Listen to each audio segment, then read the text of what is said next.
Hey guys, I thought I would make a little video after about 20 months of Refold, AJATT, MIA, whatever you want to call it.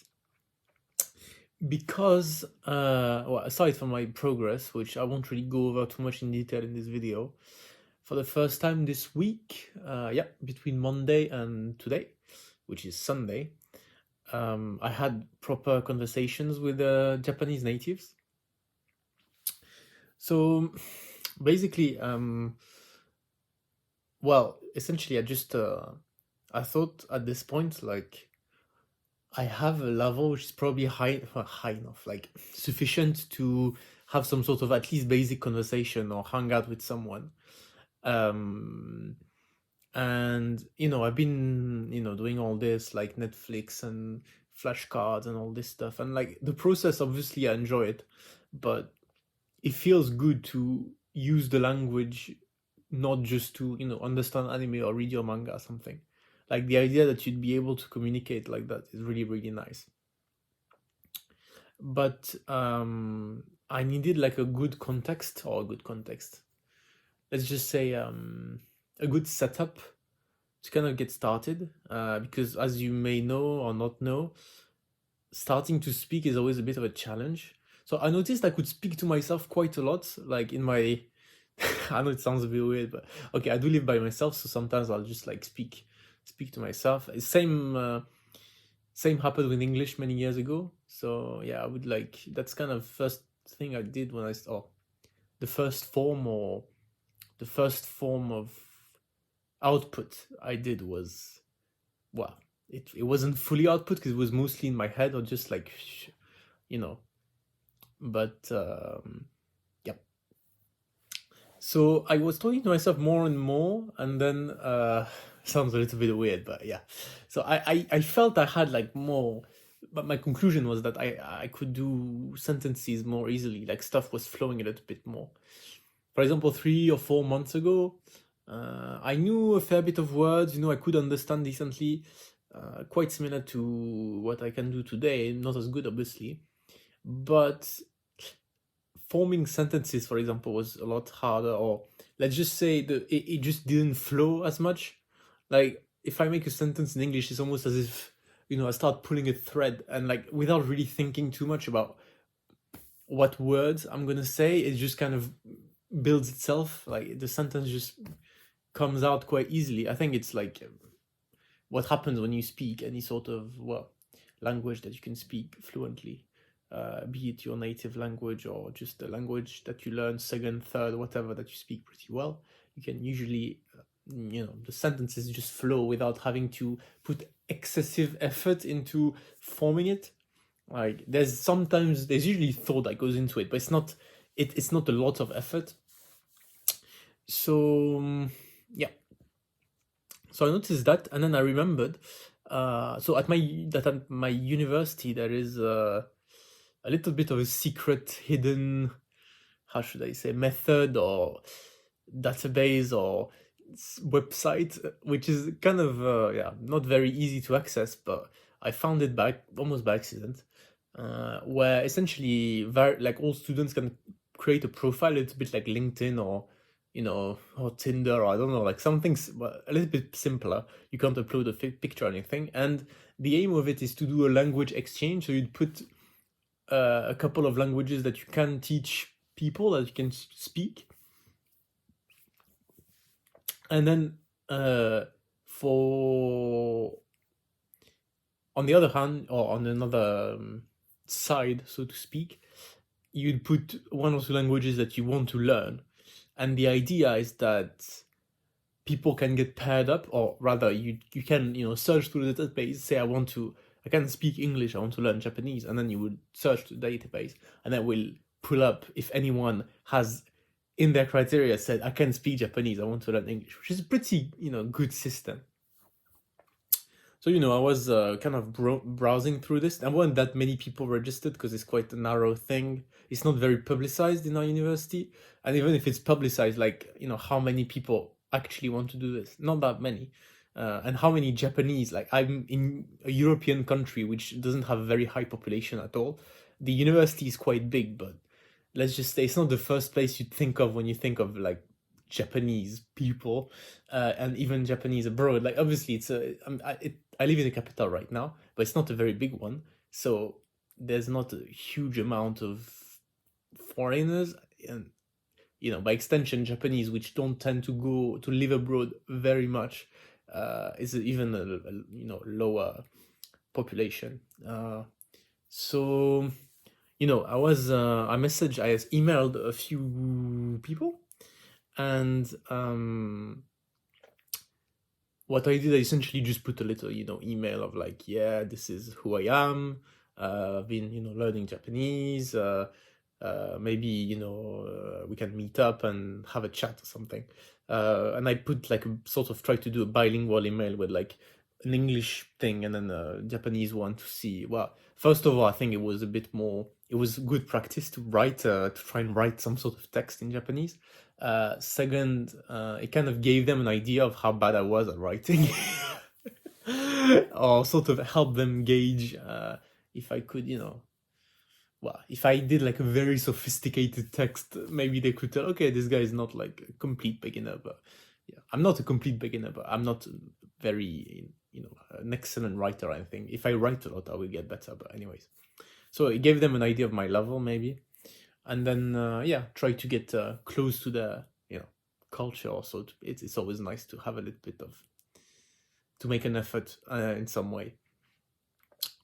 So I sent 3 emails, and I got 3 replies. So each of them replied, and so we managed to meet up at various points in the week and just to do some sort of activity or just a little bit of a hangout, nothing extraordinary. And the idea was like, we're gonna hang out just like university friends do. I mean, obviously, or even if you're in high school, I don't know. But either way, a typical thing you do in university or with like other people your age, like you just meet up and have a bit of a hangout, maybe have a bit of food, maybe walk around, maybe, check out like whatever place seems fun. So, and I think this idea of hanging out with someone, some other native or someone who speaks well the language you're trying to learn is really cool, because it does tend to take the focus out of speaking and more, it divides the focus between speaking and just whatever activity you're doing. Even if it's just taking a walk or talking about the food you're having or something like that, it doesn't put as much pressure on speaking, and avoids that feeling of I couldn't speak very well, so like the whole interaction was a failure. That's which can happen and feels quite bad. Like if you just go for, I mean, I've never used italki, but say something which is pure, like the aim is purely to have like a practice conversation. That's the only thing you're here for. If you like, your whole focus of like what you're here for is the practice conversation. So then if you struggle with that, it feels like, oh no, this is falling apart, this is bad experience, I don't want to do that again. That feels kind of bad. Whereas if you're hanging out with the university, or someone about your age, or not, even if they're not your age, someone you normally hang out with, I almost want to say, without thought of particularly speaking a language, yeah, you can just, you're doing whatever you're doing, and then speaking is almost like a bonus, which feels, it frees you a little bit from the sort of, it avoids having this sort of performance anxiety, or like, yeah, speaking is kind of a bonus. You're there, okay, we're having a good time, and my aim is to do, I'm going to try and do as many sentences as I can. I'm going to try not to make too many mistakes, but if I do, I can always ask them, is that the correct way? Maybe learn about the language. So in my case, I would be like, oh, would you use this word in this context? Would you use, is it typical to use kanji for this? Would you know this kind of word? And so on and so forth. So this is kind of like a little bit more technical knowledge, but yeah. So so it's sort of relevant. I met one guy and 2 girls, which for Japanese language does matter a little bit, as some of you may know. And yeah, it went pretty well. So obviously, when you meet us, I didn't meet these people. I didn't know what they looked like if they had like a profile picture or something. They didn't have anything. So I met them. I was meeting them for the first time, which was a little bit. It's always a little bit thrilly, a little bit, doki doki. So for that reason, yeah, I met them, and then tried to do a little bit of bilingual conversation, I guess. So we would like switch a little bit between Japanese and English quite a lot. Sometimes, we'd speak English quite a bit. Sometimes I try to force Japanese a little bit more. And yeah, so, at first I had this still a little bit of anxiety, but as I explained, the idea of just having a hangout and the language being the icing on the cake, or like just a little bit of a background thing, which you would still make an effort, but not the only focus. It went pretty well. So I got Nihongo Jozu for the first time, by the way, which was a memorable moment. So that's nice. Which I don't know if that was a very honest comment, but he did say that I could like just yeah, you can speak pretty normally, or so that was like that felt kind of good. Yeah. So I hung out with a guy first, and okay, we had some, pretty good conversation.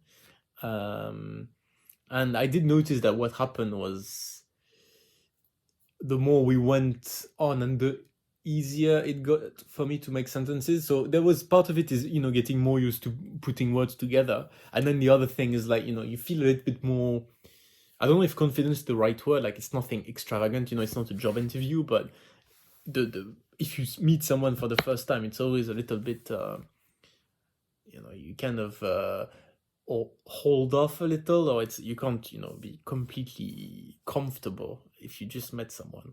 So, but after a few hours, you start to be a little bit more relaxed. So when you're a bit more relaxed, you don't mind, you do things that you are not 100% confident about a bit more easily. And so as we went on, I could do, try to explain a little bit more sophisticated ideas, talk for like not just a couple sentences, but maybe like 30, 40 seconds, maybe a minute, in Japanese. And then they would reply to me, and then, I'd continue and so on. So that went well. I was really thrilled at the end. That was for the first meetup I had, because it was my first time speaking, and like I got somewhere. It wasn't as if I had like a very extravagant conversation and we spoke 100% of the time. Plus, the idea is still to do language exchange. So speaking English was also part of the deal. I can't just. It's not all about me and like me getting better at Japanese, and then oh yeah, you're just there because you happen to be Japanese, and who cares about speaking English, right? So it's an exchange, and I guess that was part of the exchange. Most of the talking was still in English, I would say, because it's challenging for me. I still have to somewhat think about what I'm gonna say. The words don't come out as easily, as naturally as they do in English. That's still my default way of speaking, at least where I'm living right now. So yep, that was the first time. Then a few days later, I met a girl student. And we had a tiny bit more trouble communicating. It was still a good learning experience. It was interesting in a few respects. She was, I think, a little bit shy, so that's just part of the deal. I did try to speak more Japanese to maybe, because there are sometimes a little bit, the language barrier, it can increase how shy you are. Maybe like if you're not so confident about saying what you want to say normally, and on top of that, you lack confidence about say the language that you're gonna speak, it's like it gives you two hurdles to almost go over for conversation. Then again, I could have done some things different, because there's also like you've got language barrier, personality, and culture shock to some extent. I mean, maybe culture shock is a little bit strong, but cultural differences, which mean that how you would interact with maybe someone from a certain European country, or an American or Japanese, is not the same. And in this case, maybe I could have behaved differently. I mean, it wasn't that big a deal, but the conversation didn't flow as much, I thought. and I did run out of conversation topics a little bit. So I was trying to lead the conversation because it wasn't really going the other way around. But obviously, like, there's only so much I can lead in Japanese, and especially if I run out of topics, I'm like, yeah, what the fuck am I supposed to do? So it was a bit of a challenge. But it was interesting, especially because I don't know if speaking in a girly manner it sounds a little bit bad if I say it, but let's just say she the way she phrased some things was a little bit more typical of young women, rather than men, which creates this situation which I didn't really envision of. She will say something, and what I did tend to do with the lovely dude I met earlier is that I would say, oh, he says this that way, so this seems to be like how you say this idea, and it might have a little bit of be. For example, like, I was in doubt in which pronoun to use. I don't know if I should use boku or ore. I think normally guys say ore, but like it can be arrogant in some contexts. So I just met them what should I use, and then the dude was always using ore. So then I started using ore as well. Now I don't even think about like what pronoun I use, which might be arrogant or whatever. But yeah, like, guys, just don't use watashi. Like, that's like what the emperor says when he does a speech. So yeah, just use one of the other two. But yeah, don't be scared about speaking like natives anyway. So that's just an example. But for example, when I was with the girl, she would say, oh, hen nano, when something was weird, not like okashi no, like it would be, oh, hen nano. But like this kind of nano is like, or the ending no is a little bit, it's a little, I wouldn't say typical, but it's a, yeah, something that young women tend to use a lot more than young men. So obviously it's not incorrect, if you grammatically incorrect to say that, but if you say that as a dude, it's a bit weird. Just like if you only use watashi in like with plain form verbs, it sounds like it just it feels a little bit unnatural. That's the last thing. That's the ending thing. Like, so part of the language skill in Japanese in particular is to speak, well, I don't know if how you should speak, but speak how you intend to be perceived, I guess, because not everyone, maybe, especially now in this day and age, there's like gender is not as obvious as it used to be. Some people, they, maybe you are a guy, but biological guy, I guess I should say, but you don't feel comfortable talking in a very kind of manly manner. Like, even I wouldn't go like, I wouldn't use really words like messi, messi kutta. I would say just normally gohan tabeta. Okay, that's a little bit more neutral thing. Yeah, but as I said, I would not use watashi, for example. So everyone is different, and I think in a language where like words are, or it's quite easy to have a very, to speak in a masculine manner, feminine manner, or effeminate, I should say. So that was a little bit of a challenge. Like, I can listen to what she says, I can understand what she says, and I know it's correct, but it's almost like, oh yeah, this is how it's said, but I can't use it because it sounds weird if I say it right. So that felt a little bit weird, and I didn't think that problem would come up. So yeah, it obviously doesn't apply to all parts of speech, but it is there, especially for simple sentences. And simple sentences are a lot of the language, and simple sentences are sometimes the harder part to master because you need to sound natural, and sounding natural is the hardest thing you can have. So when you say a technical sentence, sometimes there's only really one good way to say it, and that way is like quite a literal translation of whatever language you're coming from. Whereas, daily life, basic sentences, they exist in their own world where there's a correct way of saying them. And so if you're with a partner who says them in the correct way relative to them, and you can't imitate that, it's a little bit of a challenge. So okay, this was a little bit of a semi-digression, I want to say, but something you need to keep in mind if you think of doing that, especially if you, I was very lucky to be able to, be around men and women. But if you only have a tutor, for example, and if you're a woman who wants to speak in a sort of typical woman or a bit more feminine manner, or who doesn't want to sound masculine, I should say, be aware of that. If you're a guy who doesn't really want to sound feminine, be aware of that, because they might not think, even if they speak with you, that they are saying things in a specifically, gendered manner. Especially if you can only get one tutor, like think about that, honestly, because if you spend a lot of money, and you end up speaking not how you'd want, or looking back on it, you'd say, oh, I wish I would have done that differently. Please do keep this in mind. And lastly, I did meet another young woman who was lovely. The conversation was flowing a lot better, and at this point I got a little bit more used to meeting, like those Japanese natives, so a little bit more used to, starting the conversation, like what should we do, how should we go about this, a little bit more confident about, sort of shape and formality as opposed to the pure language aspect of it. So in this case, it was a little bit weird. There was a lot of her speaking English and me replying in Japanese, and me starting a subject in Japanese and her replying in English, me saying like 2 or 3 words of a sentence and just switching Japanese because it felt better in that context, or the sentence just came easily in that moment, so I will just say it.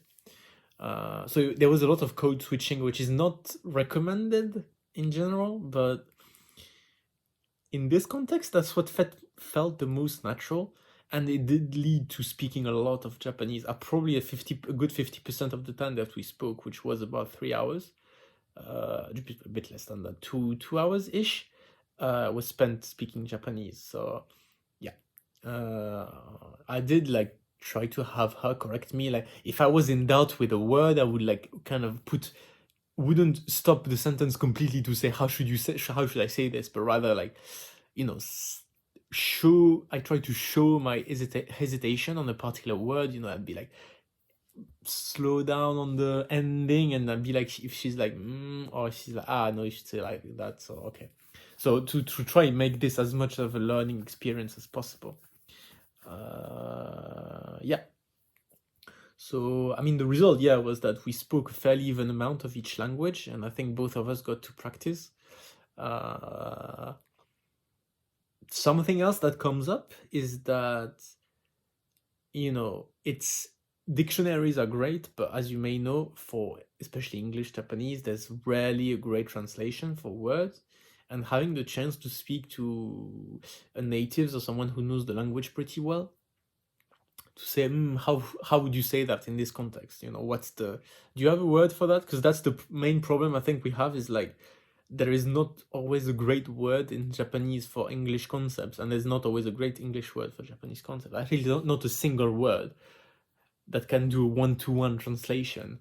A good example would be jokyo and jotai, where they both mean situation. You would both translate them by situation, but they both mean a different concept. They're 2 different words because they're 2 concepts, and one is jokyo is more like the state of things around you. Jotai is like the situation of you relative to what's around you, essentially, or what am I doing, and then the other one is more like the environment around me, how is it, and how does it change who I am in some way. I don't know if it's like a good explanation, but the point is that, and in this case, actually, Jokyo and Jotai are quite a good, the difference is quite clear cut, but the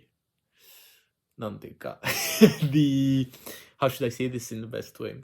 Yeah, there are a lot of words where there's no great translation, so being able to talk a lot about, what would you say, like, especially Japanese, which has a lot of borrowed words, loan words, I guess I should say, from English, and more English words just start popping up, like more and more, like, katakana words just get, what's the limit between a word, like a loan word from English, which is legit, or like just me saying an English word and hoping they'll understand as a Japanese person, even if it's not, if it's not in the books, in the dictionary as a loan word. So there was an interesting situation that we came across quite a lot. But if I want to draw a global conclusion of this, is that it was fun. Like, it was like, I think you may have experienced this in completely different contexts, but in some way, and purely like as a sort of forgetting about the linguistic aspects, in a purely personal development perspective, having that idea of, I'm going to try that thing, which is sort of, I've practiced for it and it's going to be a big challenge. I think I can be up to it, but I've got a lot of doubts about it. And then being able to, at least to some extent, deliver on the expectation you had of yourself, deliver on that challenge, and that feeling of, I've been working for that for a long time. I've been trying to achieve that. And I don't know if achieving is the good word, but to some extent reaching your objective, and to some extent delivering, it feels really good. And then there's like, I feel like I'm getting more confident in speaking, because it's just, obviously, the more you like, that's the rule of any of language learning, by the way. I see a lot of, I don't know if I want to say dumb questions, but like, how should I get better at reading? Well, you should read. How should I get better at listening? Well, you should listen. How do I get better at speaking? You should speak. Okay, I'm sorry about that, but yeah, I do agree that input is the way to learn a language. But at some point, if you want to get good at speaking, you're gonna have to speak. There's no way around it. Like, there's the thing, yeah, you're gonna suddenly start speaking without thinking, and it's gonna be so easy, and like, yeah, it's gonna be easy to form the sentence, but for speaking to feel like not,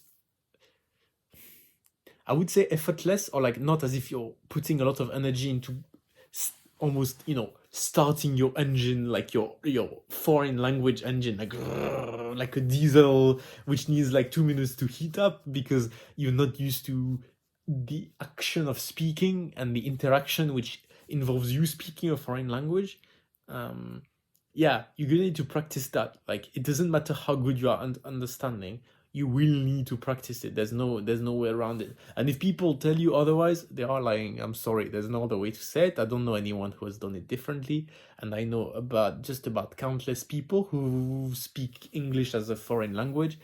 About 99% of the people around me are doing that. They all speak very well, but they have different levels, but they do all speak at a relatively advanced level. So that is one thing. Conclusion: if you want to get better at speaking is important. Okay, like, don't neglect input. It's always useful, it's always important. It means you can understand people. Obviously, if you can't understand who you're talking to, it doesn't matter how well you can say your sentence. If you can't understand what their answer is, it's useless. But past a certain point, when you can understand most answers, which was my case, that was the best thing I had. I think I could understand everything was said to me, like, no matter who I talk to. Even if they struggled to say in English, I would like, oh, could you say it in Japanese? And then they would say, and I'd be like, okay, I get you. And then maybe try to translate it. So understanding was never an issue. So yeah, maybe now is the right time to try and make my output catch up a little bit. Now, I will address the last point that I wanted to talk about, which is the sin of early output, whatever that bullshit that was propagated was. Which, okay, I'm saying strong words, but there was some, like, every, extreme thing that gets said, there is some truth to it. Namely, in my opinion, that if you purely practice speaking, but not a lot of listening, like, I think you spend more time listening than speaking when you speak, when you're with people. So it does make sense that you spend more time listening than practicing listening than practicing speaking, because this way you to understand, like, it it needs to be sort of a relative time that you spend, because you're gonna spend less time doing one thing than the other.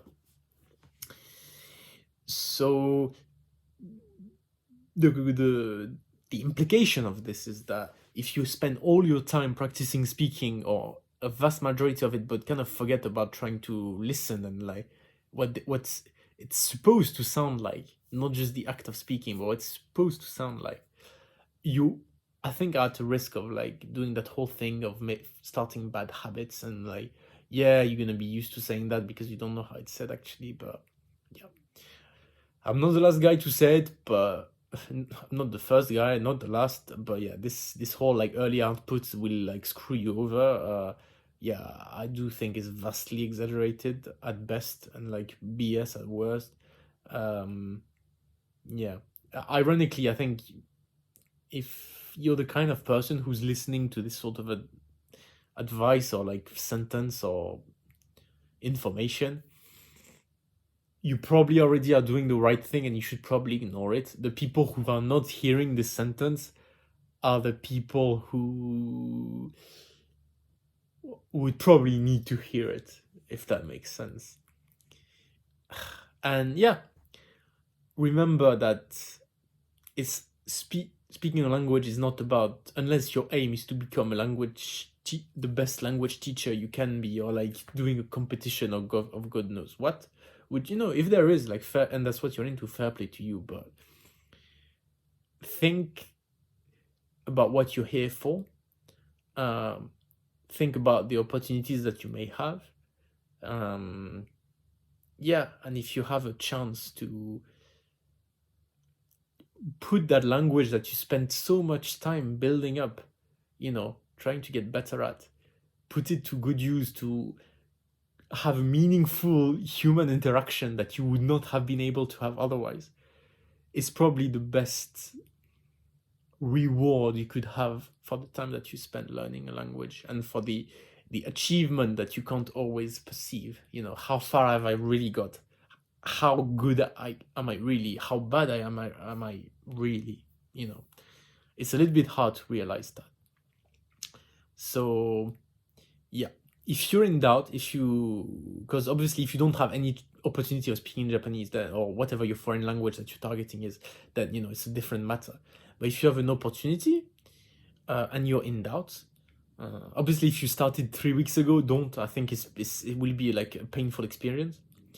But if you think you can do it but are not sure, and you have an opportunity in front of you, just go for it. Honestly, do go for it. Like, what's the worst thing that could come out of it? Okay. Yeah, for sure you'll get better. Okay, so I think that kind of sums up my thoughts.